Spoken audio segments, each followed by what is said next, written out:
生後273日目、息子、そうちゃんの一日を記録します。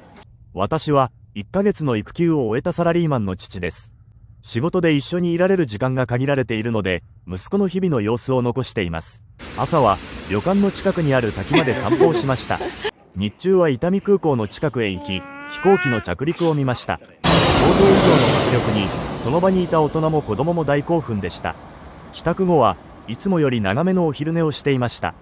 今日も一日、ありがとう、おやすみなさい。